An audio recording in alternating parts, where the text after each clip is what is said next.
The makers of Chase & Sanborn coffee, a superb blend of the world's choice coffees and very reasonable in price, present Mary Boland, Dorothy Lamour, W.C. Fields, Edgar Bergen and Charlie McCarthy, Ray Middleton, Werner Jansen, Don Amici. This is the Chase & Sanborn Hour.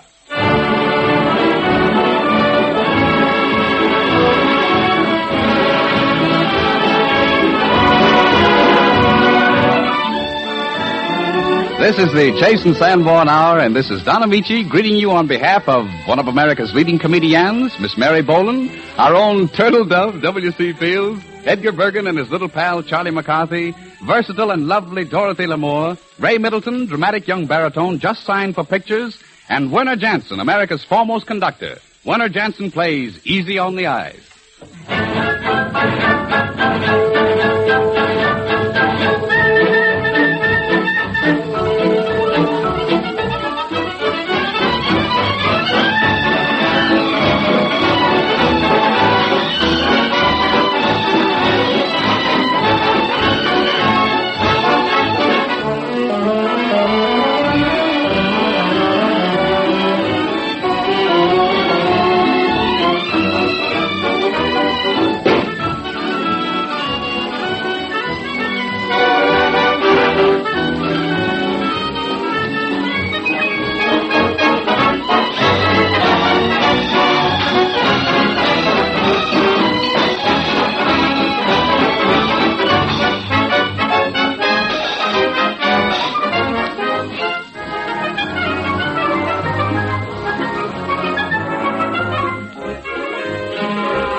Thanks ever so much. With top hat and monocle, bad boy Charlie McCarthy is at large again, accompanied by his close friend and distracted guardian, Edgar Bergen, who does the talking for them both. Edgar, I don't know why a little scamp like Charlie, who spends so much time looking for trouble, should be so welcome, but he is. Well, I do know, Don, that Charlie shouldn't be here at all today. The boy has tonsillitis, and he's trying to talk me out of it. Oh, is that so? Well, what makes you so sure that I'm sick, huh? Well, because you have a fever of 102. Is that so? Yes. 102? Yes. That's pretty good. 102 is very bad. Well, it's the best I can do. Oh. If it makes 104, I'll sell. And then what about your hemoglobin count? My hemoglobin? I say your hemoglobin count is 60.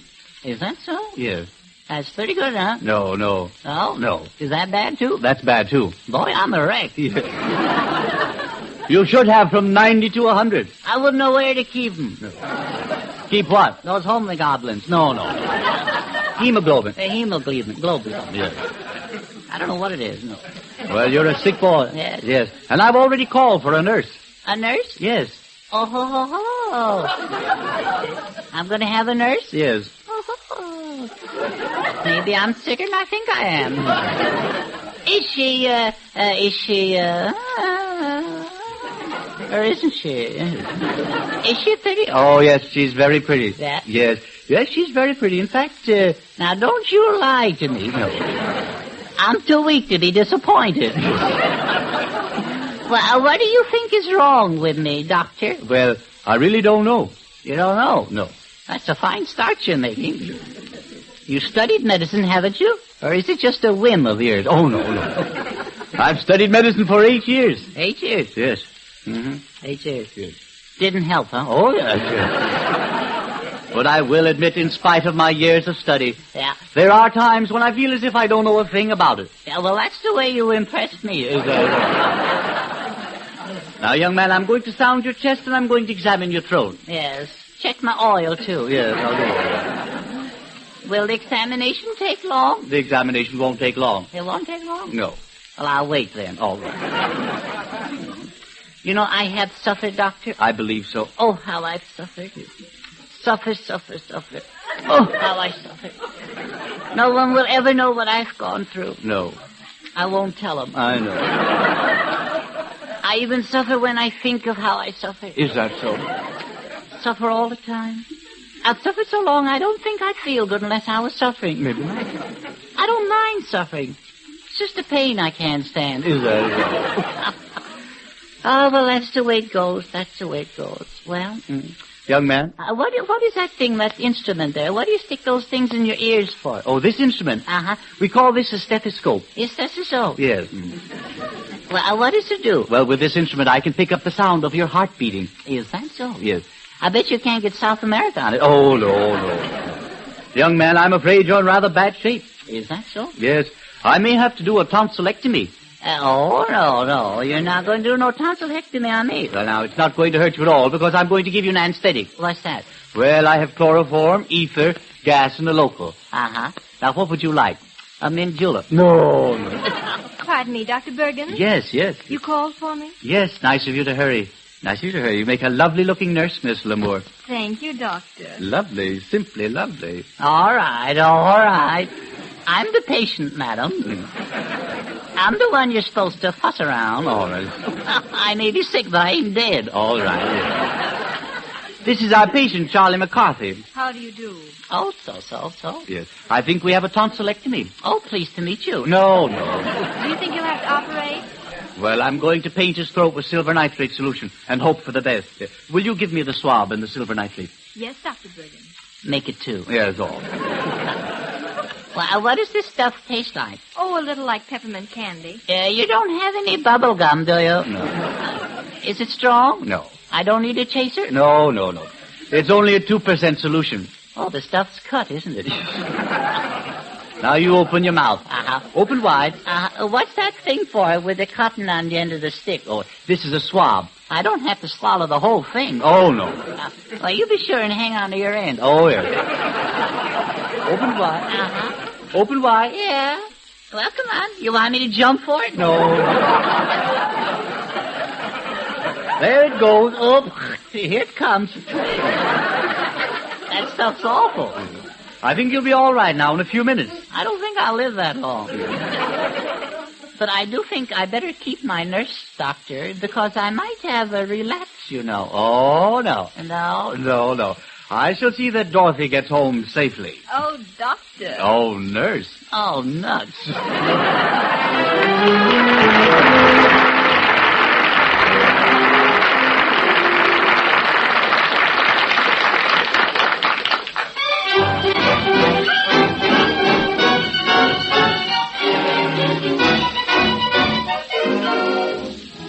Dorothy Lamour makes a very charming nurse, but nursing is definitely a sideline, for Dorothy is a very talented actress and singer. For acting, I refer you to her newest Paramount picture, The Last Train from Madrid, and for singing to Dorothy herself and her song, Let's Call the Whole Thing Off.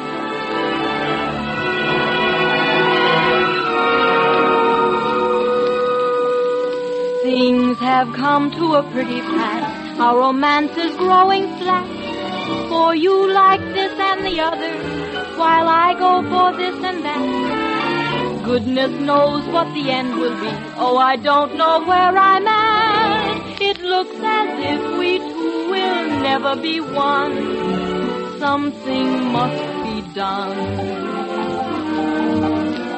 You say either, and I say either. You say neither, and I say neither. Either, either, neither, neither. Let's call the whole thing off. You like potato, and I like potato. You say tomato, and I say tomato. Potato, potato, tomato, tomato. Let's call the whole thing off. But oh, if we call the whole thing off, then we must part. And oh, if we ever part, then that might break my heart. So if you like pajamas and I like pajamas, I'll wear pajamas and give up pajamas. For we know we need each other, so we better call the calling off. Let's call the whole thing off. Oh, Miss L'Amour, that song was lovely. Trade lovely. Only you can sing it just right, my pretty one. Thank you, but really, Charlie, I've heard you say that before. Have I told you how frightfully lonely I was all alone in Hollywood? Yes, you did. And then I suppose comes the lemonade. I was coming to that, yes. You don't like lemonade? Oh, sure. But not with you. Oh, the girl is out of her mind. She spurns me. Rather cool this evening, don't you think, Miss L'Amour? Yes, there's a frost, if you can get it. Oh, I get it, yes. I get it all right. But why this attitude? Just because of my few platonic friendships like Carol and May and Joan? Oh, I've heard all about you. You're Casanova McCarthy, the heartbreaker of Hollywood. I guess it's the gypsy in me. If I wasn't so darn good looking, you know. Charlie, this is the end. You mean we've, our flaming romance is but a bunch of clinkers? Yes, Charlie. Let's call the whole thing off. Oh. I say laughter. And I say laughter. You say after. But you say after. Laughter. Laughter. After. After. Let's call the whole thing off. I like vanilla. And I like vanilla. You sarsaparilla. But you sarsaparilla. Vanilla. Vanilla. Sarsaparilla. Raspberry. Let's call the whole thing off. But oh, if we call the whole thing off, then we must part. And oh, if we ever part, then that might break my heart. So if I go for oysters... Well, I go for oysters. Well, I still want oysters. Throw away my oysters. For we know we need each other, so we better call the calling off. Let's call the whole thing off.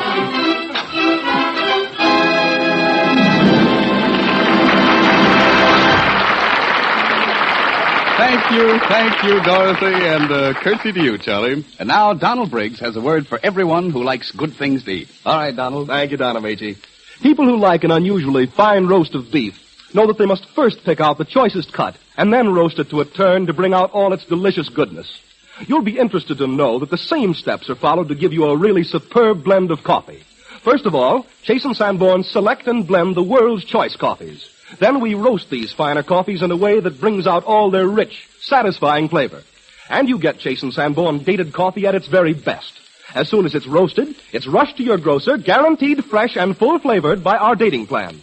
Besides assuring finer flavor, this dating and delivery system does away with the need of expensive containers. Instead, we pack Chase and Sanborn dated coffee in an economical dated bag, and you get the cash saving. Try this superb blend of coffee. Enjoy its smooth, mellow flavor. Buy a pound of Chase and Sanborn dated coffee at your grocer's tomorrow.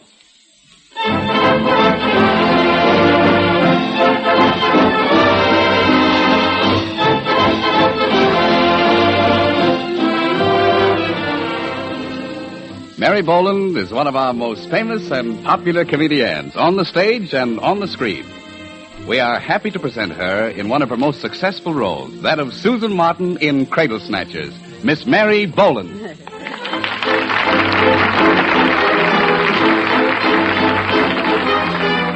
Thank you, Don Amici. Cradle Snatchers, presenting Mary Boland as Susan Martin and Don Amici as Jose Vallejo, a young American posing as a Spaniard in whom Susan sees romance incarnate. The scene, the country home of Kitty Ladd, a close friend of Susan's. It is a late Saturday afternoon, and Kitty is in her living room as Susan enters. Hello, Kitty. Am I terribly late? Well, if I am, it's George's fault. You should have seen what he had me doing. What, Susan? Crawling around the attic on all fours, hunting for a decoy. They're used to vamp ducks with, Kitty. Well, I can't see where George and Roy get all their enthusiasm for duck hunting. Especially when they never bring home anything but headaches. No, I don't know either. But, Kitty, I'm simply dying to know what your phone call was all about. Well, Susan, everybody knows my Roy has been running around with some starry-eyed little goose who might easily be his grandchild. Why, I saw him myself at the wrist. Yes, I know, it's shameful. But I'm in the same boat. I know George has been philandering. Both our husbands are behaving like old fools. But with Henry's help, I'm going to bring Roy back to normal. Henry? Who's Henry? Henry is a boy. He's 21. I'm going to show Roy I can be just as young as he is and do exactly the same things. Yes, but you think Henry will stand for it? You know boys are so sensitive. Henry has to stand for it. That's what I'm paying him for. You're paying him? Well, certainly. It's a business proposition. But I think it'll work. Of course it will work. It's a perfectly marvelous idea. Kitty, I give you credit for courage and resource. But just what is Henry supposed to do? Well, go places with me and be seen with me, teas, dancing, theaters. Anything to make Roy jealous. It's simply marvelous. Where'd you get Henry? I advertised. College student preferred. Did you get many answers? Oh, slathers of them. But just one look at Henry, and the job was filled. Oh, Kitty, do you suppose Henry has any, friends? Lots of them. A fraternity house full. Now, see here, Kitty. I don't mean to steal your thunder, but I hate to lose my husband. It's such a confession of failure. Kitty, I want one. A boy. A Henry. I knew you would, Susan, so I ordered a boy for you, too. He and Henry will be here any minute. Oh, Kitty, how perfectly thrilling. We've got a case of champagne in the cellar. We can all have dinner here and then go dancing somewhere afterwards. Kitty, you're a genius. Yeah, but suppose I don't like my boy. Do you think I could exchange him?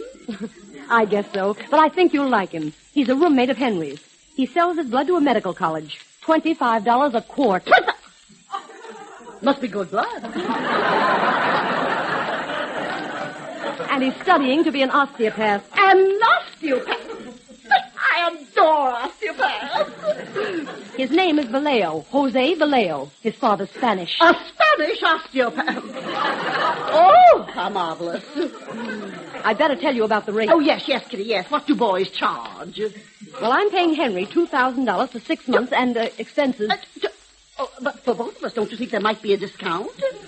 Well, I asked Henry about that, but he didn't think so. No, I don't suppose this is like a fire sale. That must be the boys now. Buenas noches, senor. Oh, I can't stand it. I can't stand it. She'll be dying of excitement. Well, Susan, here he is. Oh, senorita. Oh, well, now, isn't this nice? Oh, you don't even have to introduce me, Kitty. Oh, I know a Spaniard when I see one. There's something about a Spaniard that never fails. You are Senor Jose Vallejo, n'est-ce pas? Si, senora. And your obedient servant. I kiss your hand. Oh. Well, I don't think I'm needed here. I'm going to find Henry. You speak Spanish, senora? Well, conversationally. I'm null and void, but between you and me, Jose, emotionally, I am Spanish. I like your eyes, senora. Oh, and I like your eyes, senor. I can tell you myself why. It is for the reason they are fearless. For instance, you are senora. That means you have a husband. Well, least of all do I fear husband. Oh, is that so? Well, how great of you. If you doubt it, it is because you do not know me, senora. Am I not Don Jose Vallejo, who with one grip tore the bars from the palace window at Madrid, that I might better see the black eyes of lady-in-waiting to the queen? Am I not Don Jose Vallejo, in whose veins flows the blood of Castilian princes, who loved as they fought, fiercely and furiously? Oh, and for only $2,000. Husbands, white, measly worms, caramba! Oh, Jose, you're marvelous. You know, you're wonderful, simply wonderful. Look, senora. There is a moon coming up to drip its golden light around us, and there are stars and the sweet lush scent of big red roses. So what do we care for husbands? I ask you that. Nothing. Not a single thing. Your husband come and he find us and he shoot and he do not miss. What matter? You may die. But at least you have known a man. And to think you're an osteopath, too. Yes, senora. You want I should show you? Oh, I'd love it, Jose. I simply adore it. Oh, shall I sit here on the couch? I think I'd better take off my shoes. Always relax better than shoes off. There. So, we begin on the back. Oh, Jose, you are marvelous. Oh, dear, you're making an awful mess of my hair. Oh, I love it. Oh. I'll never be the same after this. Oh, I feel so relaxed and so loose. Susan Martin, What is this? What's going on here? George, what are you doing here? That's what I'm asking you. What are you doing here? And with this... Oh, George, now I can explain. Explain? After what I've seen with my own eyes? Look at your hair. Look at your dress. Look at your feet. I wonder you dare to look me in the face. Senor Martin, do not question a woman's honor in my presence, for am I not Don Jose Vallejo? Hey, young man, I'll oblige you to keep out of this. Now, Susan, where did you get him, and what are you doing with him? Don't be absurd. You talk as if he was some sort of bug.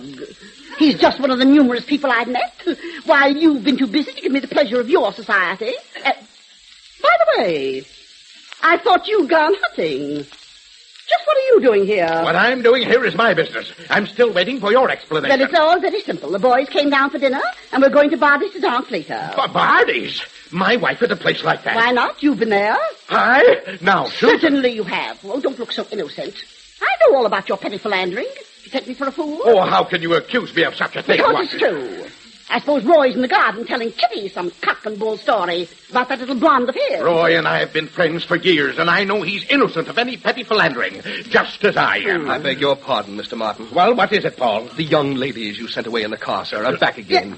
Oh, the young ladies. Senorita. Quiet, you. They say you promised them some champagne, sir, and a party, sir, and they're not going to leave until they get it. Listen, Paul, go out and put a case of champagne in the car and tell the young ladies to go to somewhere and drink it by themselves. Very good, sir. Oh, now that isn't nice, George. Why don't you invite them in? We're leaving just as soon as I get my Spanish shawl. Oh, Susan, don't go. Now let me explain. George Martin, I'm tired of your explanations. For years you've been running around making an old fool of yourself. Well, what's sauce for the goose is applesauce for the gander. I'm going to do a little running around myself. I've got a dancing chic. I'm just crazy to learn to swing it, get a champagne jag, stay out all night, and do all the things that you've been doing for the last 10 years. Come, Jose. Here, you Latin from Manhattan, if you take one step... George Martin, you let my decoy alone. Now, Susan, don't you dare to leave this house. Oh, why? I'm only going on my annual hunting trip. As you told me once, George, you said, Susan, you don't know the thrill of it. To be standing in the hushed gray dawn of a misty morning, and suddenly out of nowhere you see a bird in flight. First one, then two, and then three of them. Breathlessly you take sight. Breathlessly you pull the trigger. And what do you bring home? Chickens. Oh, Susan. Adios, George. I may be gone a day and I may be gone a week. But while I'm gone, you can wait. As I have waited for 10 years. Come, Jose. Si, senora. To hear is to obey. Am I not Don Jose Vallejo, in whose veins... Yes, I know all about your veins. Now, Susan, wait. I'm going. And while I'm away, George, I wish to heaven you'd learn a little Spanish. Caramba!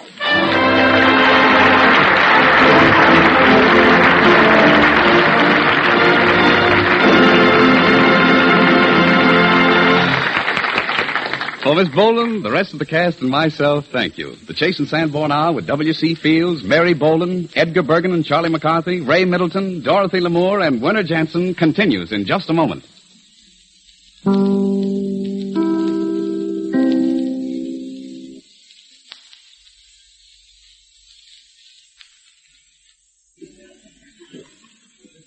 Bum, bum, bum. Are you listening, Mother? Oh, the tintinnabulation of those bells. Oh, hello, Miss Boland. I'm Charlie McCarthy. Not Casanova McCarthy of Hollywood. The very same? I think Casanova was quite a lover, don't you? Yes.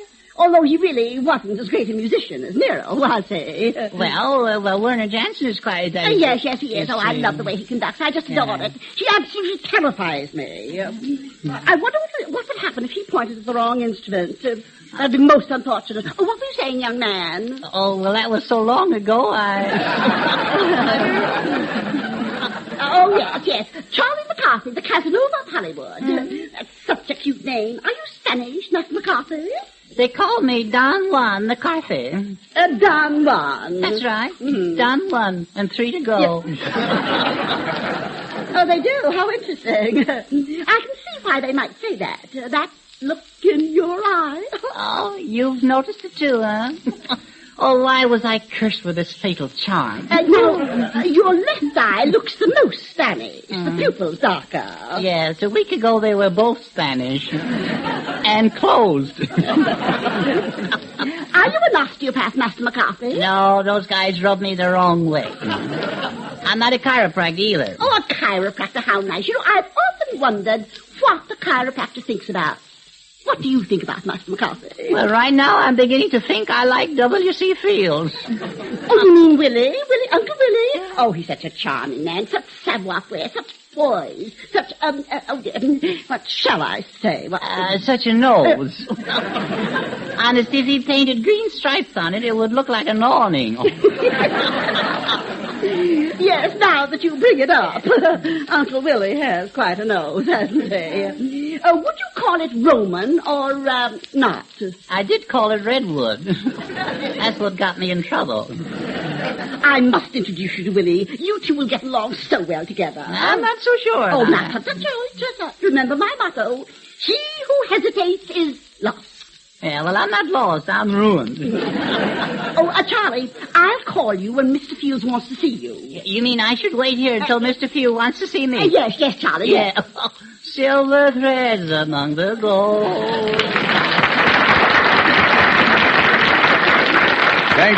Thank you, Miss Boland. Somehow I have a hunch you'll really fix Charlie right.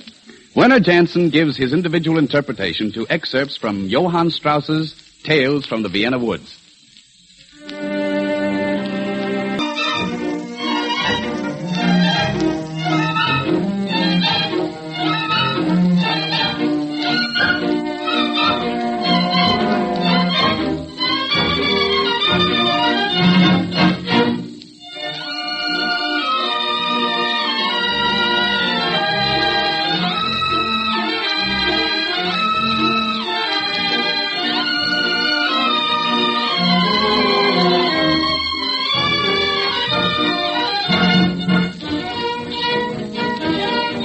Werner, thank you indeed, Werner Jansen.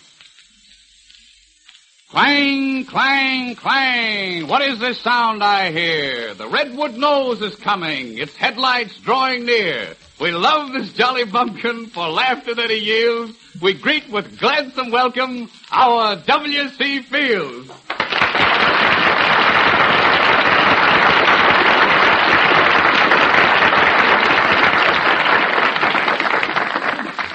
Well, Bill, how did you like my clang, clang, clang? Don't even mention that. That's a bait one of me. Means black bear. All right, Bill. Amici shall not clang tonight. Anyway, we're all one big happy family, aren't we? I guess we are. I don't know. It isn't so happy, Don, when you analyze it. Why, you thinking about Charlie again this week, Bill? Oh, not particularly Charlie, everybody. The musical highlight on the program has been airing disparaging opinions about me. You mean Werner Jansen? I don't mean Ann Harding.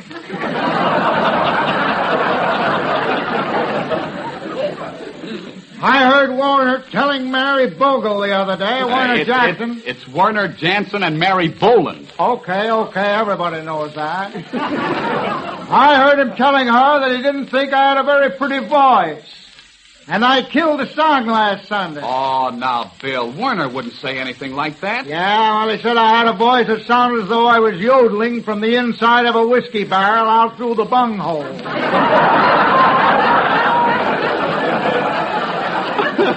A bunghole baritone, huh? Now, listen, Don, do I look like a man that was addicted to alcoholic stimulants? Why, not at all. Not at all, Bill. Oh, that's funny. I thought I did.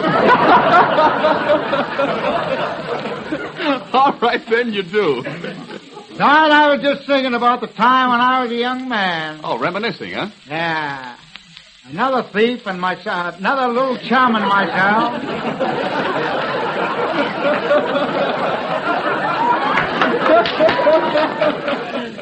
One of a little chap, nice family, too. He lived with his grandmother over a saloon. Did she used to get blotto? What a gin hound. His grandmother? Well, what happened, Bill? Well, don't be impatient, please, Don. Okay. We went out one night for a stroll, when all of a sudden, to our great dismay and astonishment, My friend tripped over a basin down in the cellar and made a terrific racket. What cellar? Oh, yeah, I forgot to tell you about it. We casually wandered into a stranger's cellar. Well, who was the stranger? If I'd have known who it was, it wouldn't have been a stranger, would he? Well, the man went down that owned the place. He heard the noise. He lit a candle. A candle in a house? Yeah, that was the early days, Don. It wasn't until 10 years later that Edison invented the electric light. Bell came in with the telephone. Fulton quickly followed with a steamboat. Automobiles began to run up and down the street. Docile Dobbin hung his head. He knew his day had gone. The days of the runaway horse were over. Automobiles were killing people instead. Yeah, progress is remarkable, isn't it, Bill? Pajamas came to take the place of a long woolen nightshirt, and the double-toed sock was still in the office. Yeah, Bill, I know. But, the rubber tire had taken the place of the dog. The rubber tire had taken the place of the dog? Yeah, a man found a piece of rubber tire in his sausage. We knew then that prosperity was just around the corner. The patent mousetrap. Bill, look. Now, Bill, you were down in the stranger's cellar. Do you remember? Oh, yes, thanks, Don. I'm glad you reminded me. The man reached for a can of prune whip. He wound up, and he let fly. The can hit me plumb on the bupkey. The bupkey? Yeah, the fight was on. Fight, fist to fly. See the gash right o'er my eye. The blood is gushing. Gushing? Yeah, gushing. Get a bag. Buy your coffee in a bag. I should have said rag. Go ahead. Say, Don, do you think that's why Chase and Sanborn put their coffee in bags, and in case of a fight like this, nobody gets hurt? Well, that might be. I never gave it a thought. Oh, Donald, how are you? I'm so glad we're all here together. So I can say this to all of us, for after all, I always say that we must all hang together. Let me out of this. Yeah, well. Now, you know, but if we don't, Bill, we might none of us hang at all. Don't think so? Well, yes, of course, Miss Boland. Bill, you know Mary, don't you? Oh, yes, I know Mary. Hi, Mary. Hi. That's Mary Bergen, isn't it? Is she a relative, Charlie Bergen? Oh, Bill, it isn't Mary Bergen. It's Mary Boland. Charlie Bergen and Edgar, Charlie... Edgar... Yeah. So it is. That's fine. How are you, Mary? Oh, I'm just wonderful, Willie, just wonderful. And now I wanted to prepare you for a little surprise, a simply scrumptious surprise. Nothing surprises me. Go ahead. I found you a new companion. He's so anxious to meet you and shake you by the nose. Here it comes. Oh, dear, how silly of me. Of course, I meant by the hand, Bill. Yeah, the nose might be safer. He's a chiropractor, and he wants to be your bosom friend. As Kipling always put it, the day is lost. That day without...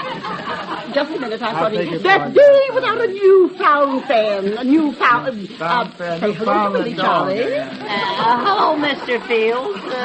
Hello, piece of grade B lumber.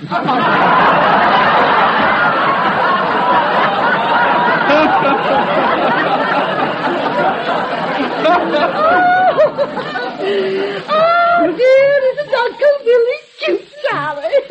He always says the funniest things. He's so distinguished. He has the most distinguished nose I ever saw. Boy, she's asking for it. Better keep his nose out of this, Miss Boland. Yeah, keep my nose out of it and yours, too. I think friendship is such a wonderful thing. It makes people so friendly. Don't you think so, Willie? Who cares? Now, really, Willie, you are not yourself tonight. I don't know who you're, but you're not yourself. Do you feel well? Charlie, ask Willie how he feels. I should know better, but here it goes. How do you feel, Mr. Fields? I feel all right. You want to make anything out of it? You ever see a kid like that? He always wants to pick a fight. I'll saw his arm off.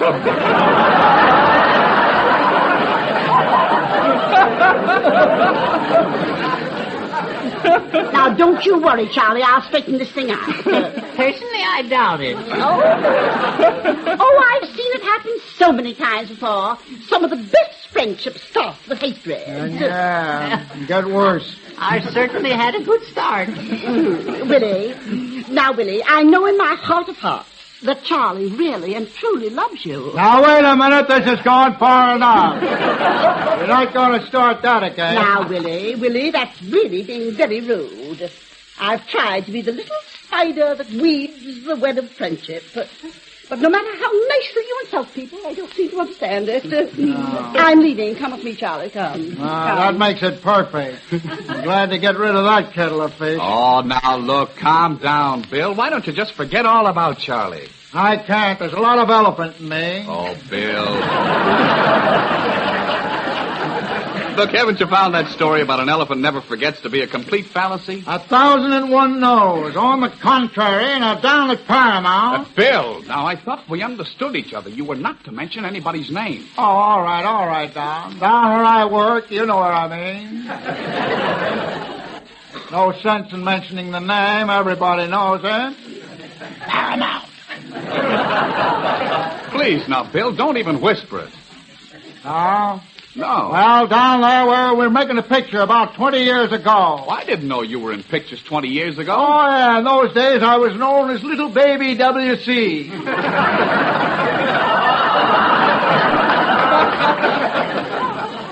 I was a bit chubby, but strong. What do you mean? Dismiss it. We were shooting a circus scene in the picture. We had a whole herd of elephants.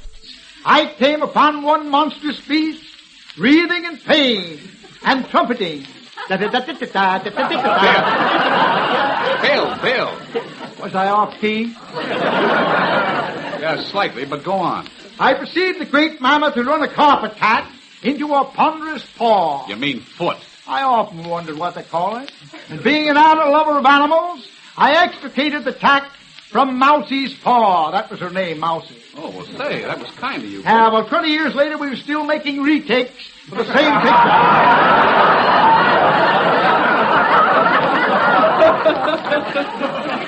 3 directors had died of old age. 1 died of ennui. And scurvy began to show its ugly head. The old spirit of Rook thy neighbor, the old spirit of Carry On was still with us. Now look, Bill, getting back to the elephant. Oh, yes. Well, the elephant looked up at me. She recognized me. Her face lit up in it like a church. Can you imagine the great pachyderm's face lit up? What radiance! The entire scene was bathed in effulgent light. Say, that's very poetic, but what happened? Ah, yes, the elephant never forgets. She lifted her proboscis. Her what? Her trunk, pardon me if I get too literary. The elephant entwined the great trunk around my fragile body. I was fragile in those days, tipped the beam at 120 in the raw. Say, it's pretty light for you, Bill. I used to be a reindeer jockey. A reindeer jockey? Never mind, I was fragile through worry. A dear old aunt of mine whom I'd never seen died in Bulgaria. In Bulgaria? Drinking buttermilk. During the Indian uprising. Oh, now look, go on, Bill, please. Yes. What did the elephant do? That's right, yes. We were in a circus. The elephant lifted me out of what she thought was the 10-cent seats and deposited me in what she believed to be the dollar seat. Well, that's an excellent way of repaying her debt of gratitude. Oh, yes, I have dedicated the following verse to the elephant. Pachyderm, blow thy trumpet. Drink this bucket of tea and crumpet. Say, Bill, I'm surprised that you don't make a life work out of this beautiful poetry you write. Yes, read my book. Your book? Yes, a cherry little volume entitled Epitaphs on Tombstones, or Fun in the Cemetery. Don't miss it if you can. May I give you a few samples? No, don't bother, Bill. Here is epitaph, page 197. Bill. I loved my mother. I hated to leave her. Bill. But what could you do with scarlet fever? Thank you, Bill. Thank you. Another on page 106. That's fine, Bill. Here lies the mother of 28. Thank you, Bill. There might have been more. Goodbye, Bill. Goodbye. Thank you, Bill. Thanks a lot. Thank you. Back to page 4. Thank you. Goodbye, Bill. Goodbye. Here lies remains of Mortimer. Goodbye, Bill. Goodbye. Thank you very much, W.C. Fields.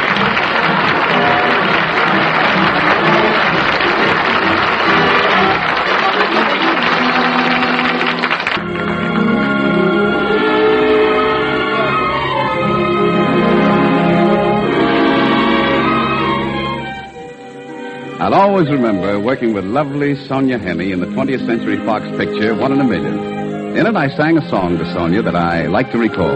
Who's Afraid of Love?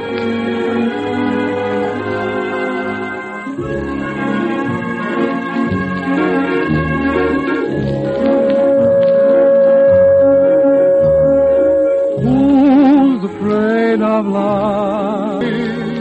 Who's afraid of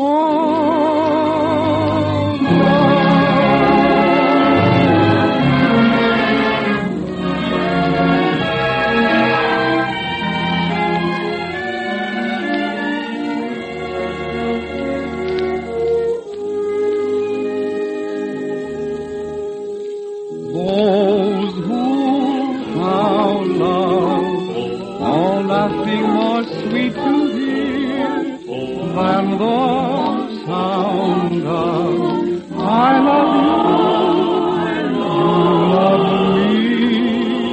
So who's afraid of love? It's stuff of which dreams are made, and dreams can't make me afraid. Who's afraid of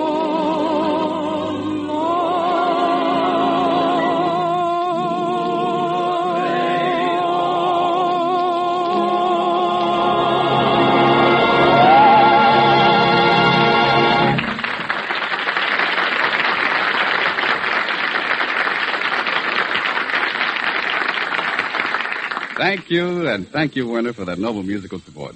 Every once in a while, it's pleasant to think that nowadays all of us can enjoy things that used to be considered priceless luxuries.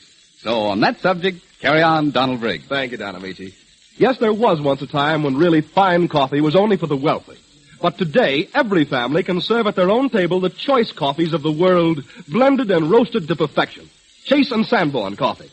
Every pound of Chase and Sanborn dated coffee is guaranteed fresh and full-flavored by our dating plan and rapid delivery system. So you get this superb blend at the very peak of its marvelous goodness. Dating and rapid delivery also do away with the need for expensive containers. Instead, we use the economical dated bag and give you the saving. Enjoy this rich, satisfying blend at every meal. Buy a pound of Chase and Sanborn dated coffee from your grocer tomorrow.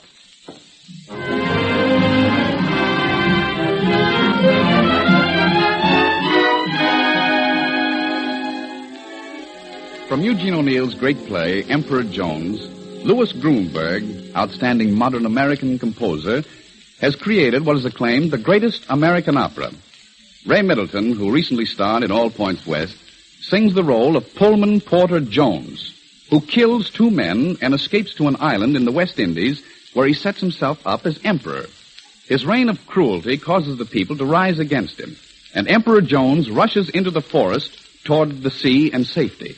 The angry cries of the mob follow him, and suddenly the emperor, frantic with fear, is alone, lost in the night and the maze of the tropical forest. Emperor Jones.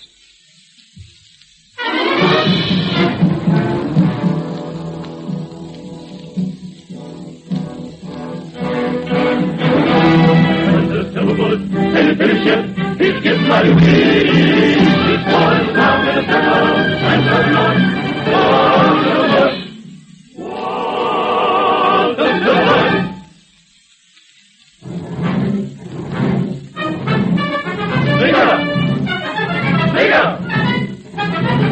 We'll get you yet.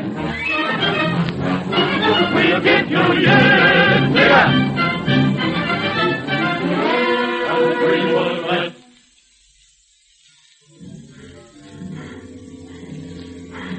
I stuck it out, sure enough. That soft Emperor job ain't no training for a hike like this. Hear that old drum? Sure gets nearer from the sound. They's coming fast. Lord God, don't let me see no more of them spooks. There gets my coat. Spooks. Oh, I better beat it quick when I get to them notions. Lord, it's black here. Don't this night ever come to an end? Ah, you fool nigger. What you scared at? Get in there.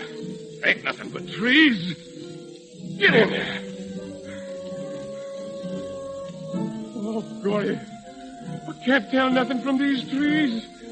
Gory, nothing around here look like I ever seen before. I done lost a place, sure enough. It's mighty queer.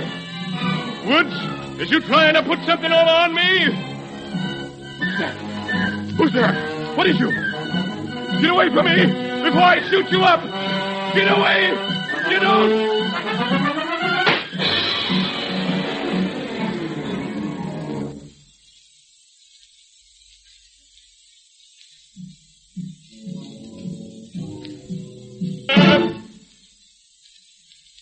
It's not my brother, it's me, oh Lord, standing in the need of prayer. It's not my sister, it's me, oh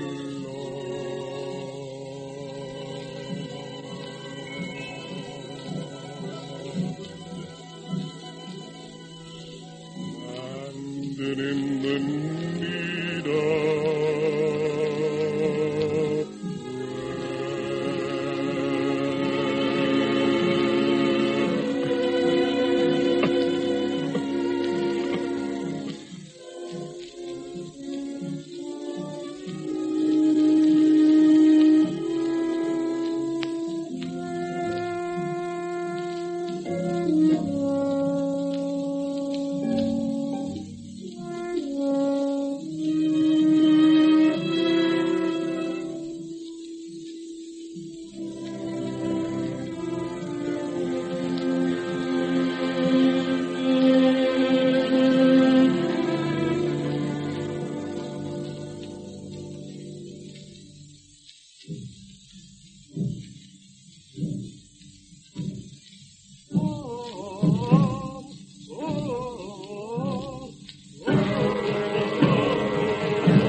I show you, I's the Emperor Brutus Jones, and I dies the Emperor!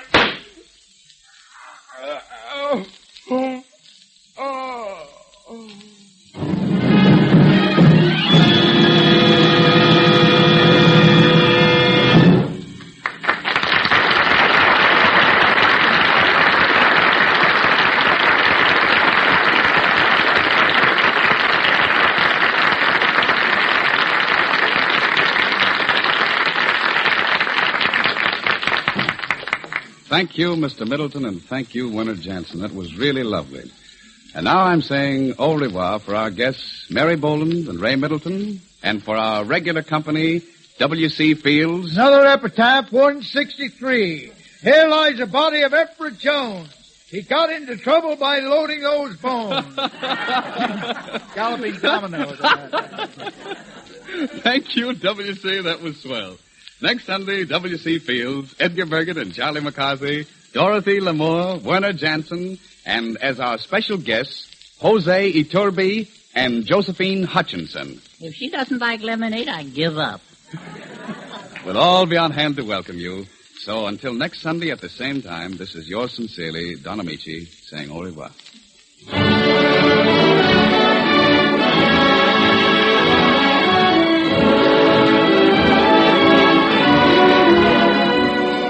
Heard on this program were Easy on the Eyes from Turn Off the Moon. That's called The Whole Thing Off from Shall We Dance? Latin from Manhattan from Go Into Your Dance. And excerpts from Emperor Jones by special permission of its composers Louis Grunberg and Eugene O'Neill.